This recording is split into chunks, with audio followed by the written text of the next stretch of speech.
So, more eBay specials. What we have here is a Fluke 113 true RMS multimeter. So I got this really cheap on eBay. I think it was about $35. I mean, these are 20 bucks and $15 shipping. So the funny story behind this is that the person who was selling it had kind of, was basically, his sale said it doesn't work or it's got issues. Because he said, he's like, I'm measuring a 35K resistor and it's reading 34.1 something. And then I look at the pictures, and the pictures are, the meter showing 34K with test leads going to this really beat up 5% tolerance resistor. And then he had a couple pictures of it measuring a couple of different 5% resistors, and it was only reading accurately on one, and I look at that and I'm kind of, does he not know what 5% resistors are and that those are all within tolerance? So the end result is I think I got it really inexpensively. So this is one of Fluke's most budget meters. As you can see, it's only got ohm and diode check. It actually looks like it doesn't have voltmeter. It's just an ohm meter and a diode checker, which is fine. That's useful. Again, it's got a low impedance resistance measuring mode. Useful. Not having a voltmeter is a little annoying, but, also $30. Also, I'll have a chance to take a look at the inside. So what I have here is some 1.1 mic caps. I think these are X5R now, so they're kind of shitty. 104 nanofarads, it's reading correctly. So unsurprisingly, this was kind of an impulse buy, but more meters is always good. Let's see, I believe these are all 10K. No, those are 22K. Or 2.2K, I'm not sure which. 2.2, 2.18, yeah, it's close enough. 1.7. They're all reading a little bit low, so the meter, that's what that should be, it's because it's shorted.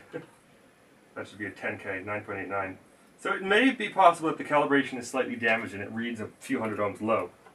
But that strikes me as unusual. That's very much... It's also possible that those resistors are all from a batch. But I wonder what the 0.02 ohms. So, just putting it in. Ooh, that continuity mode is excellent. So it's in continuity mode right now, and you can see that's extremely fast responding. So what I'm curious about is what value is it being true RMS if it can't measure voltage? So one thing I noticed is that it's marked as low Z. So could it be that it does measure voltage? It's just a low impedance voltage measurement? Let's see, so this is 12 volts. Oh, it's even got a backlight. So I'm not too sure what low impedance means in this context, but it seems like it's serviceable as a DC voltmeter. And it's drawing less than 10 milliamps. And it says Cat2 600 volts. Let's see, I have some clip leads here. So one thing of note is that so let's just put it in V-check mode. Shove my test leads in there, and then just go. Oops. Let's use that one. So what is V-check? Let's do something kind of dangerous. So we can see that, okay, I just don't have a good connection, it appears to be what's going on. Okay, so we have 113 volts. Swap back.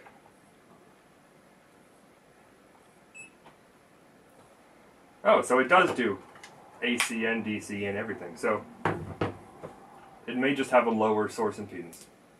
But yeah, so this will do everything I really meaningfully need it for. I just need a voltmeter and an ohm meter for the most part. And it's a very nice. The packaging is quite nice on this. It's got a little rubber booty on it. you know, it may not be as fully functional as most of them, but what the hell. You know, I honestly hardly use, I mean, I don't think I've ever used the millivolt load, really, and I think I've blown the fuses in here, so I haven't used those, because they're too expensive to replace, and you know, if I wanted to measure hertz or anything more sophisticated, I'll probably just use an oscilloscope. So just for idiot checking and keeping an eye on stuff, this is going to be fine. I mean, you know, $35. So anyways, let's take a look at the internals. So here's the meter. You can see that it's got its little rubber booty with the spaces for the clip leads that, as far as I know, no one I've ever spoken to really uses. I certainly don't, mostly because I tend to lose my clip leads, and I much prefer grabby clips like this anyways. So one thing interesting is that this probably does not have internal fuses because it doesn't need them. Anyways, definitely has the very nice, you know, that's interesting. You turn it on, it says F113. It's got the very nice, you know, very positive clicking. It's not quite as nice as, you know, my Fluke 79, but then this is also like 3 times the cost. Assuming you don't dig it out of the trash. I didn't pay anything. So there's one screw. That's very nice. So this one screw goes into a threaded insert. So it looks like it's not retained by anything, which is a little annoying for the battery. I bet these are going into plastic. Yep. So these are very coarse thread plastic screws, but they're quite long.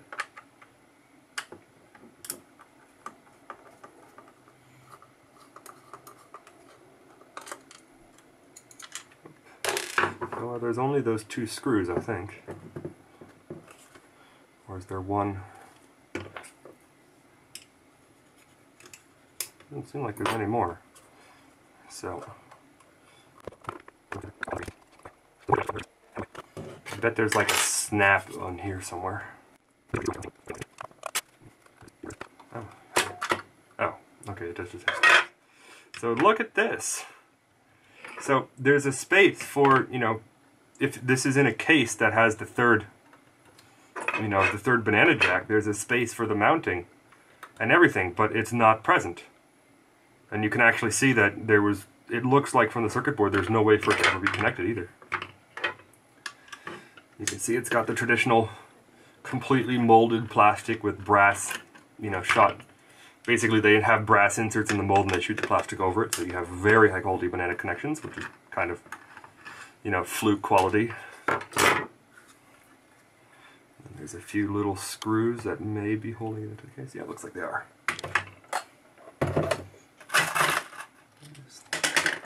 There's my fine screwdriver.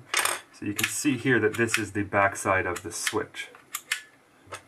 So it looks like I'm not sure if the switch is a discrete unit. You've got a MOV here, some blast shielding, you know, right around here, and then this is presumably a big fancy resistor divider. There's another MOV here, big fusible resistor, and that's maybe a spark gap or something like that. Battery connectors are well soldered down. They've through holes. Battery connectors have through holes, and then it looks like they've also got, so there is a diode just across the battery. So the idea is probably the diode, you know, because 9 volts can't source much power, if any. So I believe the idea is that basically if, you know, you put a 9 volt in backwards, it'll just dump through the fuse and probably get hot. The other thing you can see is there's a very deep groove around here for blast shielding. You can see how deep this, you know, basically kind of the interlocking is.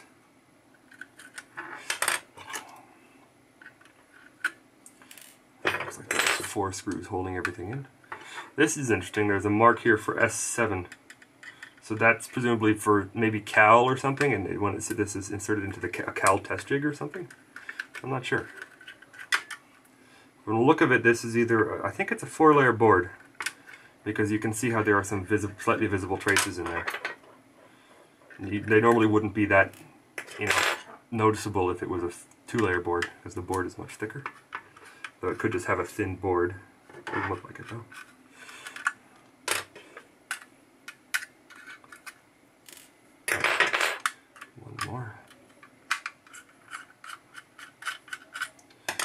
hey, the metal shield just came off.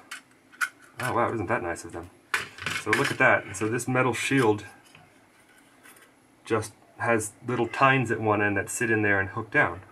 So look up here, we have two chips.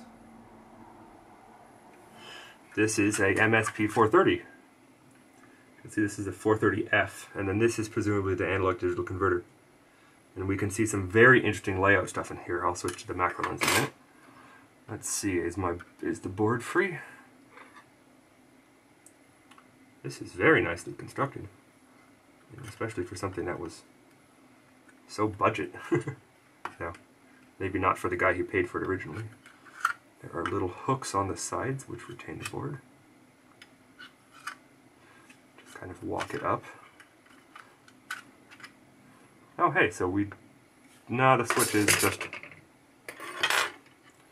So there is the switch, which disappointingly is just tines sitting on the circuit board.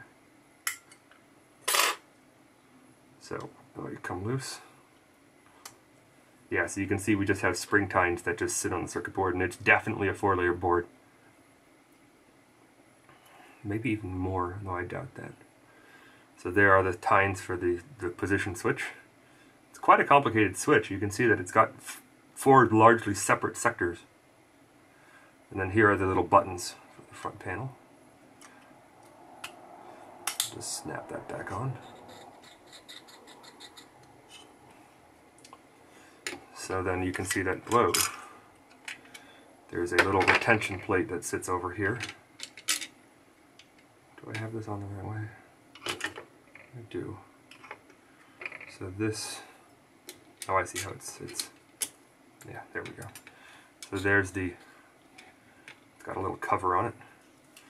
Is that held in? Okay, so I didn't have to remove those screws from the look of it. Oops. So these just hold in this cover here.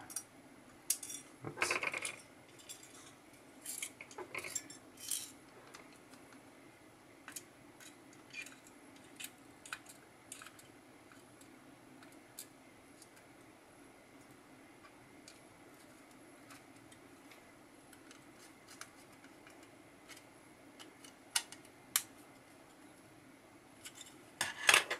So there we are. So this LCD assembly, there's probably a zebra strip under here. But, see, it looks like there's several different stuffing options here. Yeah, that's been heat staked in. I'm not going to pull too hard on that. Besides, there's not going to be anything under there besides just the backlight LEDs. And this is what interests me the most anyways. So 1 second. So you can see here, metal inserts straight in the injection molding, which is very nice. Anyways, 1 second. So here we are looking at the board. So here is this. So you can see here we have the MSP 430, which is just a big design win for TI. They're using these everywhere in their stuff. So we have just a 14069. I'm not sure what that is. But here's the interesting part. So you can see here we have 2 really big surface mount film caps. And then we have a Fluke branded LT-FLK2 branded ASIC. So what this probably is I would imagine this is a Fluke specialty dual slope A to D converter. So another thing you can see interesting here is that look at these guard rings. So you can see that there's definitely, there's big guard rings wrapped around some of these. So you can see there's another guard ring here. So that's to reduce leakage across the surface of the board. So basically what happens is, so it looks like that might have been made by Freescale, though I'm not sure.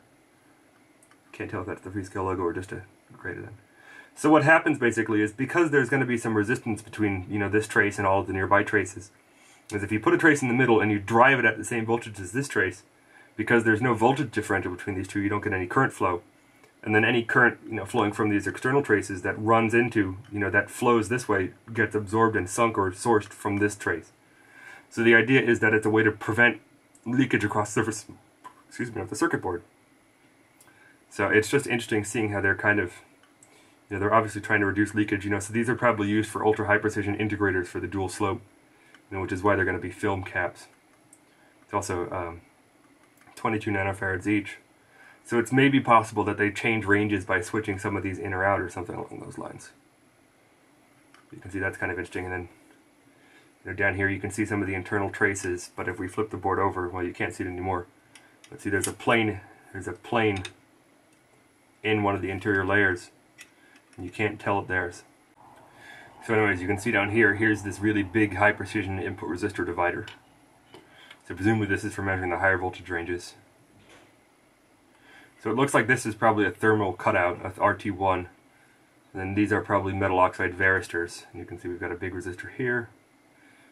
This is probably in a shield. It's marked E1. So MP2. I'm not too sure whether that designator refers to this precision resistor or the casing on the resistor. Anyways, that's kind of interesting. And you can see they've got nice board cutouts for, you know, high impedance, or excuse me, a high voltage breakdown. Here are the battery clips, which you can see have tines sitting in through holes and then are soldered onto the surface of the board. So you can see that, you know, basically it's going to be lifting up on the pins, which may be bent over on the other side, I can't tell. You can also see here's this interesting, there's a diode just straight across, you know, reverse, you know, so that when the battery's incorrectly, the diode's non-conducting. But that's probably their battery in backwards. So they're also using the fact that you can see that they've got little shaped plastic things, so it's really hard to put the 9-volt in wrong. Other stuff, just little surface mount transistors. There's the beeper. You can see here's this interesting S7. These are quite curious. I'm not too sure what all these little copper floating areas are. I'm not actually sure if they're copper or what, because look at the color of the copper there versus that. You know, I don't know what that is. It's got some texture that I can feel. But it's kind of, I don't know, weird. And it's not the color of the interior layers. See, some very nice, I mean, look at the various trace diameters, or excuse me, trace widths. See here we have the little surface mount crystal. You know, little MSP, it probably runs at 32 kilohertz or something like that, and they're just using an off-the-shelf watch crystal. ISP, I would imagine. XBT1. So there's, you know, another one of these mauves. So here's the other side, and you can see there's not much here. I mean, you saw this with the cover off. Little knob. There's the screen. So one nice thing is that there is in the cover, there's another plastic window in here, so that you're not actually touching the glass of the LCD. So then you can also, one of the other things is you notice that when you stick this in the board, or you stick the board in the housing, the plastic parts of the mold poke up through the, you know, they poke up through the isolation slots to give you even more breakdown voltage. You can look down there, and that is just a K575R or UL. So that might be 575 volts, so that strikes me as a little low. Let's see, did I have to switch is lined up again? So yeah, there's not much in there. It's just this interesting A to D thing up here, and you can see they've actually got there's a fiducial right here, presumably for alignment of this, you know, QFN. There's another one over here. So these are local fiducials. Lots of test points. That's interesting. Look at that. They've got 2 holes on the battery leads. I wonder if like there's an automated bed of nails testing system that plugs in and sticks pins in those 2 holes to power the system up. It's another RT2. So yeah, there's not much in here because it doesn't need to do any of the current measurement and stuff. Well, that's kind of intriguing. Look down here. We have an analog devices 8-pin TSOP or SSOP. Q1, lots of little stuff. This may be one of the input chains here, though it strikes me as unlikely. I would imagine a lot of that's up here. This is probably an op amp, I would guess, or something along those lines. What is that part? 14069UG PFGA 31 by On Semi. That's probably just another 4069 series logic MC4169, just like some of the one in that soldering iron I did a teardown of. Anyways, there's not much to it, but it's a cute little meter, and it's definitely made up to Fluke's normal high quality standards. And I just found the story of, you know, how I wound up buying it because the guy didn't realize that he was testing 5% resistors. which certainly makes me happy because that means I save money. And it probably wouldn't make the guy happy if he knew, but he doesn't, so I can just pretend it, say I didn't know. So here you can see how deeply the case halves sit into each other, and just for all that excellent glass shielding. And this actually, so you can also see that there's a rib here on the battery compartment. And there's a groove there, and it all sits together. Okay, so this apparently has to kind of go in like that. Oh, of course. So you can also see, let there be light. You can't tell because it's bright in here. So one thing that might be worth, you know,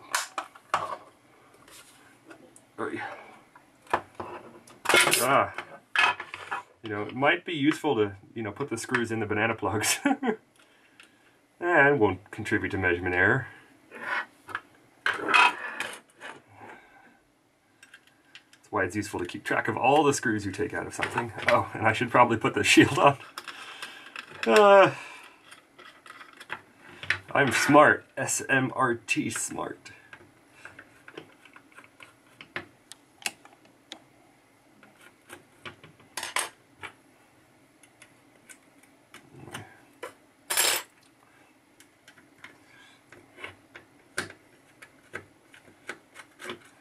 Definitely one of the best tools for stuff like this where you don't want to drop the screws is a pair of bent nose tweezers, because you can kind of just come up under the screw and lift. So here's this metal shield, and you can see that it's got these two tines that sit down into those slots. That's quite the neat little way of just having two screws that retain the whole assembly. And you can see that it was grounded only at this upper pad, because that's where that gold thing was. So they're controlling their ground routing quite carefully, which is unsurprising. This powers everything. So it also looks like they have a surface mount and a through-hole buzzer version of this. Let me just, oops, make sure these are tight with my bigger screwdriver. And then at the top end you can see that it's got these two clips, and then they just sit in those two nooks. So you kind of just, you pry up the bottom half, and then you just kind of pull, and it just comes apart. It's not the most pleasant way to take it apart, but I guess it works. Just don't do it very often. But then, considering there are no fuses to blow, I think if it stops working, you pretty much toss it, because you've probably blown that fuse, that Fluke ASIC, or one of the basically parts you can't replace.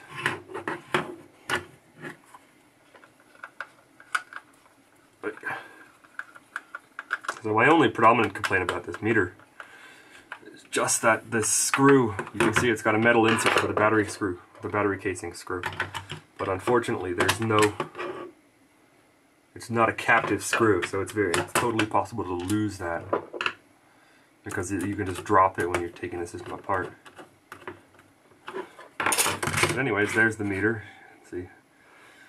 Could they, what really, I mean, did they really not have enough space on here for a fucking another C? Like, can't they spell it C-H-E-C-K, like, correctly? Like, why don't they spell range R-N-G-E or something then if they want to go that way? But you can see that here's this interesting, I don't know what low Z means in this context. Now the issue is I can't get a very good idea of the output current, or the output impedance, because whenever I have it in low Z mode, it's also outputting a voltage. But you can see it claims it's low impedance. I'll have to read the data sheet. But anyways, that's a cute little meter that I got for cheap on eBay by just all looking at everything that shows up on eBay as broken.